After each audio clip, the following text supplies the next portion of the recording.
마태복음 20장 1절에서 16절 말씀입니다. 천국은 마치 품꾼을 얻어 포도원에 들여보내려고 이른 아침에 나간 집 주인과 같으니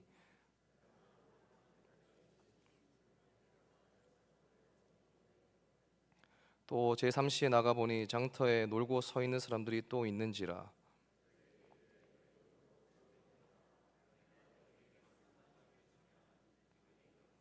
제6시와 제9시에 또 나가 그와 같이 하고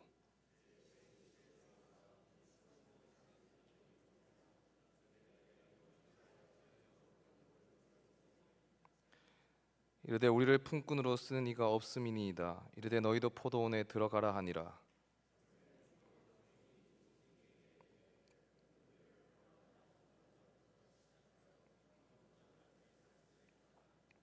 제11시에 온 자들이 와서 한 데나리온씩 받거늘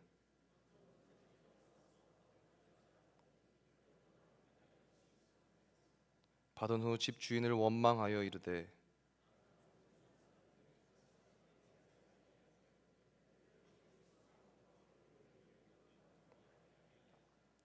주인이 그 중에 한 사람에게 대답하여 이르되 친구여 내가 내게 잘못한 것이 없노라. 내가 나와 한 데나리온의 약속을 하지 아니하였느냐.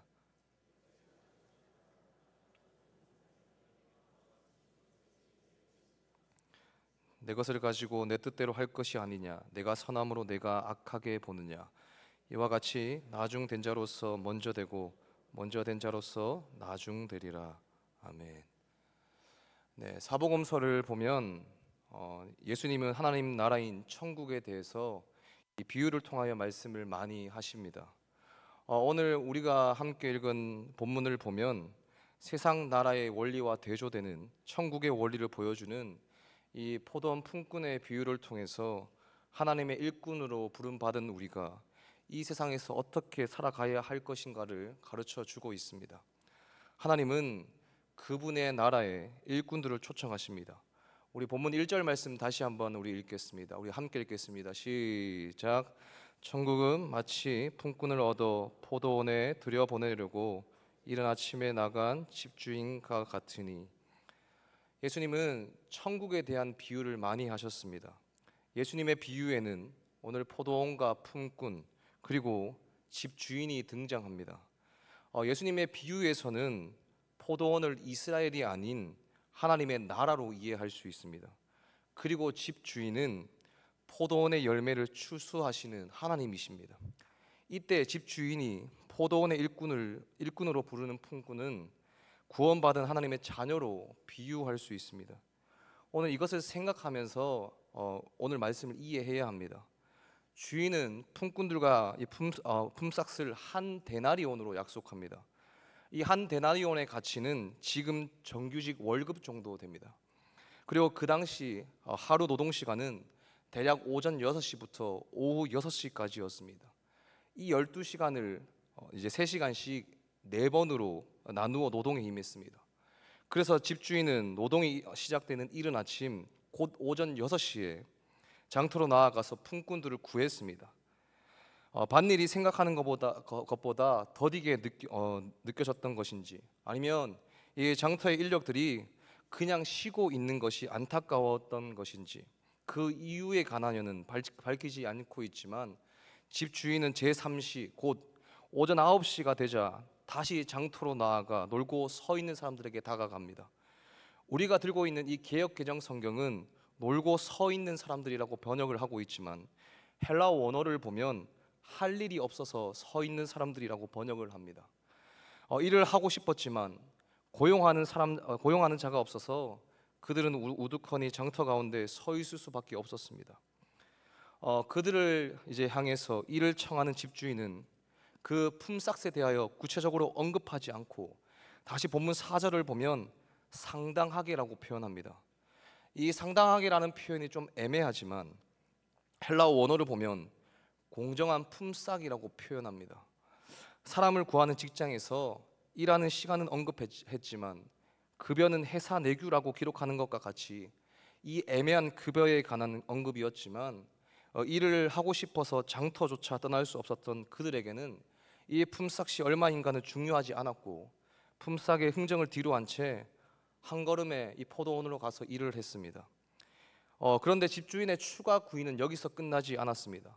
제6시와 제9시, 즉 오늘날 시간으로 오후 12시와 3시에 다시 장터로 나아가서 같은 방법으로 일자리를 주고 그들 역시 이전의 사람들과 같이 품삯에 흥정 없이 이 포도밭으로 가서 일을 했습니다. 그리고 여전히 이유는 밝히지 않은 채 집주인은 제11시 곧 오후 5시에 장터로 나와서 품꾼을 구합니다. 그리고 그는 여전히 서 있는 그들 향해서 묻습니다. 너희는 어찌해서 종일토록 놀고 여기 서 있느냐? 일거리가 너무도 절실했던 그들은 종일토록 그 자리를 지키고 서 있었습니다. 그러면서 그들은 주인의 질문에 이렇게 대답합니다. 우리를 품꾼으로 쓰고 있는 이가 없음이니이다. 다시 한번 집주인은 그들을 향해서 품삯에 대한 어떠한 언급도 없이 포도원으로 들어가라고 말하면서 그들 또한 품삯에 대한 확인도 없이 포도원으로 향했습니다. 오늘 이 비유, 이 본문의 비유를 푸는데 가장 중요한 것은 본문 8절입니다. 우리 본문 8절 말씀을 함께 읽겠습니다. 시작. 저물매 포도원 주인이 청지기에게 이르되 품꾼들을 불러 나중 온 자로부터 시작하여 먼저 온 자까지 삭슬 주라 하니. 여러분, 이렇게 일당을 받는 시절에 주로 일당을 먼저 받는 사람이 누구일까요? 일반적으로 말해서 제일 공을 많이 세운 사람, 그날의 추수를 위해서 주인의 눈으로 볼 때 제일 공을 많이 세웠다고 여겨지는 사람이거나 혹은 너무 이른 아침부터 와서 애를 쓰며 수고를 많이 한 사람이 일반적으로 제일 먼저 품삯을 받습니다. 그런데 오늘 포도원 주인, 이 하나님 나라를 보여주는 포도원 주인은 당시의 일반적인 갈래를 뒤집습니다. 고의적이고 아주 의도적으로 정면에서 그 일상적인 갈래를 뒤집으면서 나중 온 자부터 먼저 온 자까지 품삯을 주라고 합니다. 우리가 주목해서 봐야 하는 것은 하나님 나라를 보여주는 포도원 주인의 모습입니다.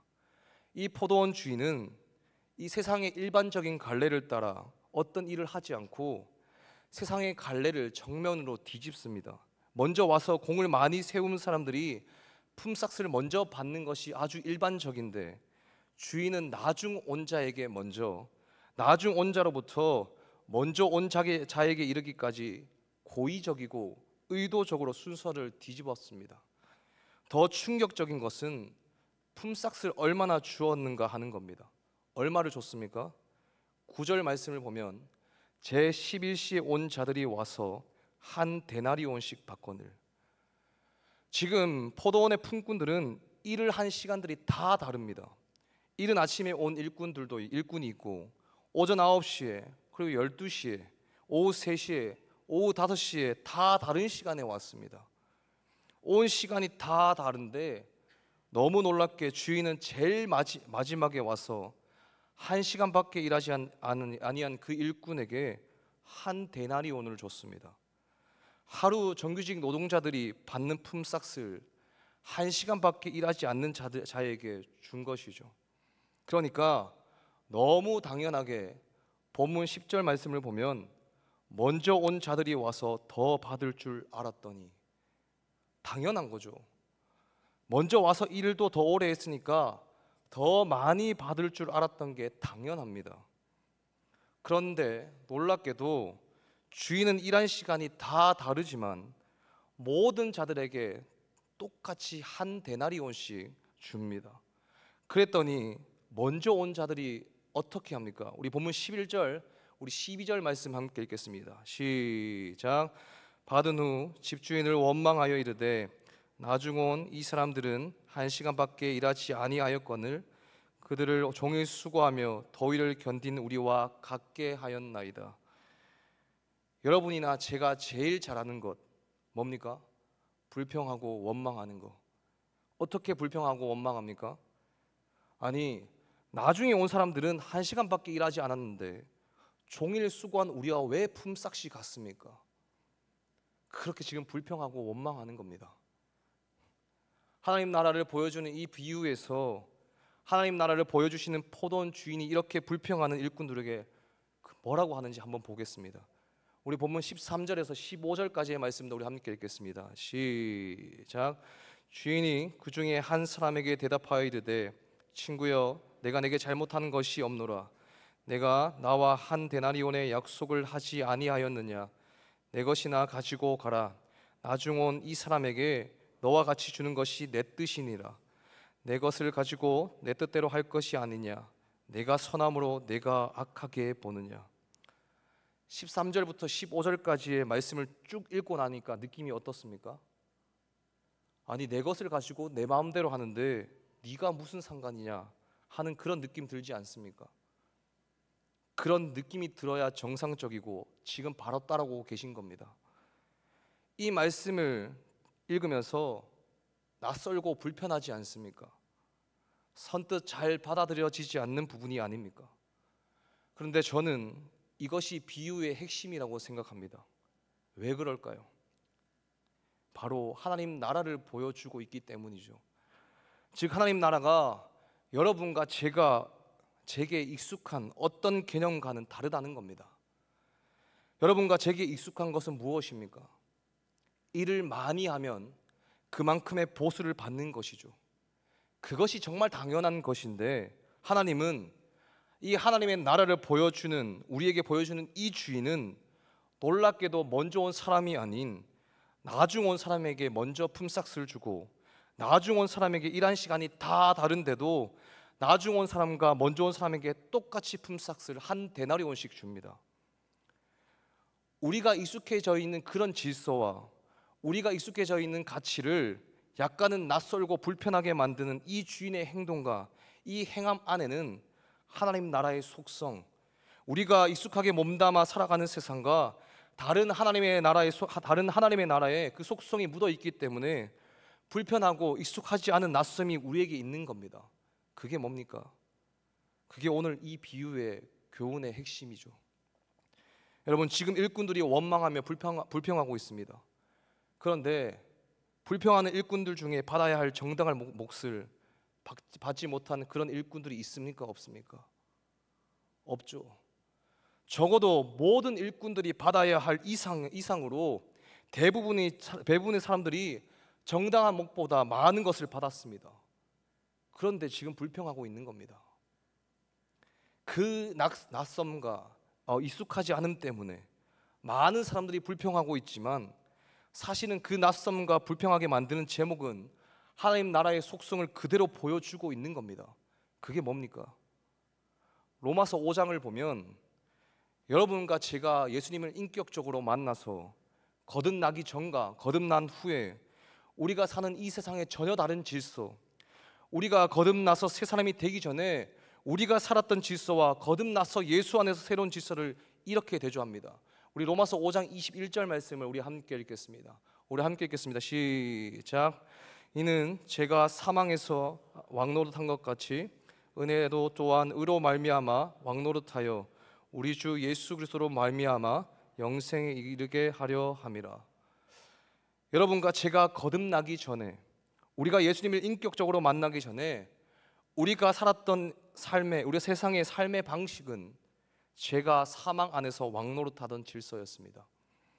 아무도 죄를 이길 자가 없었고 이 사망이라는 협박과 무기를 사용해서 모든 사람들을 죄가 왕노릇하는, 죄가 왕이 되는 사람들이 다 종살이하는 그것이 여러분과 제가 살았던 거듭나기 전에 우리의 질서였다면 주님을 인격적으로 만났을 때 우리에게 새로운 질서가 무엇이냐면 바로 은혜가 의로 말미암아 왕노릇하는 질서이죠. 여러분 하나님 나라는 어떤 나라입니까? 은혜가 왕노릇하는 새로운 질서. 은혜가 무엇입니까? 아무것도 일한 것 없는 자들에게, 아무 자격 없는 자들에게, 아무 공로도 주장하거나 내세울 것이 없는 자들에게 하나님께서 너무나 분에 넘치는 선물을, 너무나 귀한 선물을 자격 없는 자에게, 일한 것이 없는 자에게, 공을 세우지 못한 자에게 거저 주시는 하나님의 너무 크고 놀라운 선물, 그게 은혜이죠. 여러분과 제가 주님을 만났다고 할 때 우리의 삶에 찾아오는 하나님의 나라의 그 새로운 질서, 그것이 뭐라고요? 은혜가 통치하는 다른 질서, 공로와 자격과 일한 것이 모든 것인 이 세상의 한가운데를 뚫고, 여러분이 이 세상, 우리 세상을 보면 어디나 그 사람이 어떤 출신이고 어느 만큼 재능이 있고 어느 만큼 능력이 있고 어느 만큼 출중한가, 이게 모든 사람을 보는 우리가 사는 이 세상의 눈이고 질서인데, 예수님께서 이 땅에 우리를 위해 오실 때 전혀 다른 질서, 사람의 공로나 사람의 일하는 것이나 사람의 재능이 모든 것 같이 여겨지는 이 세상 속에 은혜가 왕노릇하는 너무나 다른 새로운 질서, 그게 오늘 이 비유가 우리에게 보여주는 아주 중요한 핵심 중에 하나입니다. 주님이 나를 보실 때 공로나 일하는 것이나 자격의 근거에서 나를 대하지 않으신 전혀 다른 새로운 질서인 은혜가 왕노릇하는 그 다른 나라 안으로 나를 부르셨기 때문에, 나도 지금까지 살아왔던 방식으로 사람을 보고 세상을 보고, 여러분 그렇게 나를 좀 보지 않고 은혜 안에서 전혀 다른 기준으로 사람을 바라보고 일하는 것이나 공로나 자격이나 재능이나 외모로 사람을 평가하지 않고 우리같이 아무 쓸모없는 자들을 일꾼으로 불러주신, 어쩌면 오후 5시에 온 사람처럼 아무도 일꾼으로 데려가고 싶어 하지 않는데, 이 포도원 주인이신 그분은 은혜가 통치하는 질서에 따라 우리를 포도원 일꾼으로 불러주신 그 은혜, 이것이 하나님께서 원하시는 하나님 나라의 모습이죠. 여기서 우리 스스로에게 질문 하나를 던졌으면 좋겠습니다. 나는, 그리고 우리는 은혜가 통치한 다른 질서를 마주해 본 적이 있는가? 세상이 나를 보고 세상이 사람을 보는 그런 눈을 가지고 우리도 똑같이 사람을 학벌 중심으로, 타고 다니는 차나 살고 있는 집을 중심으로 사람들을 평가하고 바라보는 이 얍삽하고 어리석고 미련한 이 세상에, 우리는 구원받은 백성으로, 하나님을 믿는다고 하는 백성으로서 하나님의 새로운 통치와 새로운 질서를 전하면서 살아내고 드러내야 하는 그런 성도로서, 은혜가 통치하는 전혀 다른 그런 새로운 질서를 만나서 여전히 몸은 이 땅에 우리가 있지만 다른 질서를 사는 것이 무엇인지를 아는 그런 신앙생활을 하고 있는가? 우리는 꼭 이 질문을 던져봐야 합니다. 여러분, 오늘 본문에서 품꾼들이 그렇게 불평했는데 아무도 손해본 사람은 없었습니다. 그러면 누가 손해봤습니까? 모든 사람들이 받아야 할 것 이상을 다 받았는데 도대체 그런 일이 가능한 이유가 무엇입니까? 누가 손해를 봤습니까? 주인이 손해를 봤죠. 하나님 나라는 포도원 주인과 같은데, 주인이 제일 많이 희생하시고 주인이 제일 많이 손해를 보시고 주인이 우리의 죄를 지시고 대신하여 십자가에 달려 죽으시고, 주인이신 하나님께서 한 분밖에 없는 아들 하나님을 십자가에 달려 죽으심으로 아무런 가치 없는 여러분과 저 같은 종들과 일한 것이 없는 자들과 허물투성이와 연약함 투성인 여러분과 저 같은 자를 위해서 하나님 우리 아버지께서 아들 하나님의 생명으로 우리를 살려놓은 그 나라가 바로 하나님 나라인 것이죠.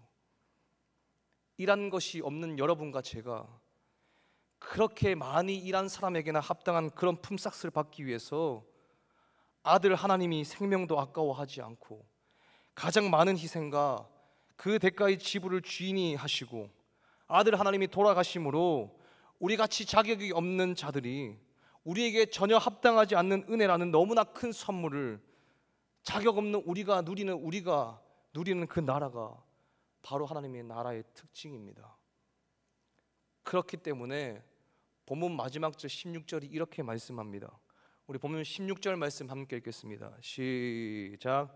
이와 같이 나중된 자로서 먼저 되고 먼저 된 자로서 나중되리라. 우리말로 쉽게 표현하면 많은 꼴찌들이 첫째가 되고 많은 첫째들이 꼴찌가 되는 것이다 라고 하는 것이죠. 그러면 우리가 첫째 같은 꼴찌인지 꼴찌 같은 첫째인지를 어떻게 알 수 있겠습니까? 우리 마음 중심을 보면 알 수 있습니다. 은혜를 아는 사람은 어떻게 합니까? 자기가 일한 것을 근거로 해서 내가 몇 시간이나 일했는데, 내가 얼마나 수고와 더위를 견뎌가면서 일을 했는데, 아마 그렇게 말하지 않을 겁니다. 나 같은 사람에게 주인이 베푼 은혜와 내가 그런 은혜를 받기 위해서 주인이 지불한 대가의 지불, 가장 많이 수고하고 가장 많이 희생하신 그 주인의 은혜를 기억하면서 은혜의 빚진 마음을 갖게 될 겁니다. 그저 감사하고 그저 죄송한 마음으로 아마 살 수밖에 없을 겁니다. 그렇게 살았던 대표적인 인물이 우리가 너무나 닮고 싶어하는 바로 사도 바울입니다. 우리 에베소서 3장 8절 말씀을 우리 함께 읽겠습니다. 우리 함께 읽겠습니다. 시작. 모든 성도 중에 지극히 작은 자보다 더 작은 나에게 의 은혜를 주신 것은 측량할 수 없는 그리스도의 풍성함을 이방인에게 전하게 하시고. 지금 사도 바울이 뭐라고 고백합니다? 뭐라고 고백하고 있습니까? 모든 성도 중에 지극히 작은 자보다 더 작은 자. 심지어 디모데 전서를 보면 바울 자신을 죄인 중에 괴수라고 합니다. 이것은 단순히 사도 바울이 겸손해서 한 말이 아닙니다. 하나님 나라는 정말 독특하게 시간이 흐르면 흐를수록 우리를 보는 눈을 다르게 만들어 줍니다. 사도 바울은 이전에는 사도들과 자신을 비교했는데 세월이 흘러가고 나니까 성도들 중에 가장 작은 성도와 자신을 비교하면서 더 못나고 더 못하고 부족한 나를 보게 되는 것이죠. 은혜가 통치하는 그 새로운 질서가 무엇인지 아는 사람은 그저 겸손해지는 정도가 아니라 하나님의 그 은혜를 아니까, 하나님의 은혜가 갈수록 깊어져 가니까 그 은혜의 감격 때문에 자기의 그 일한 것에 대한, 그 수고한 것에 대한 그런 것을 자랑 삼거나 말할 거리가 없는 것이죠. 그저 다른 사람과 비교하면서 살지 않습니다. 다른 사람을 비교하며 어떻다 말하지 않습니다. 그저 하나님의 은혜에 감사하며 더 못나고 부족한 나를 다시 한번 바라보면서 성화의 걸음을 걷겠다고 다짐하며 그 걸음을 묵묵히 걸어갑니다. 이것이 하나님 나라의 질서, 은혜가 통치하는 새로운 질서입니다. 우리도 세상에 가치 있다고 말하는 질서를 따르는 것이 아니라 은혜가 통치하는 그 새로운 질서를 따라가는 삶이 되기를 간절히 소망합니다. 말씀을 맺습니다. 오늘은 누가 보아도 불공평할 수 있습니다. 제일 먼저 와서 일한 사람과 제일 늦게 와서 일한 사람이 똑같은 품삯을 받으니까 당연히 불평과 원망이 나올 수밖에 없죠. 그러나 세상에 너무 익숙한 우리에게 보여주는 하나님 나라는 낯섦과 익숙하진 않지만 순서와 상관없이 우리는 은혜로만 살아갈 수밖에 없음을 잘 보여줍니다. 애초에 일한 것 없고 자격과 공로가 없는 우리를 부르신 하나님, 그 크신 은혜가 우리를 통치한다는 사실을 우리는 반드시 기억해야 합니다. 그렇기 때문에 하루하루를 살아갈 때 우리는 오직 하나님의 은혜로만 살아갈 수 있음을 고백하며 그 세상이 주는 익숙함에 속지 않고 정말 하나님께서 무엇을 원하시는지를 고민하면서 살아가는 우리의 삶이 되었으면 좋겠습니다. 제발 세상에 속지 않는 우리가 되길 바랍니다. 세상이 가치 있다고 하는 것들이 우리의 기준과 질서가 되는 것이 아니라 그 하나님의 말씀이 기준 되어서 오직 하나님의 은혜만 붙들며 살아가는 우리의 삶이 되기를 간절히 소망합니다.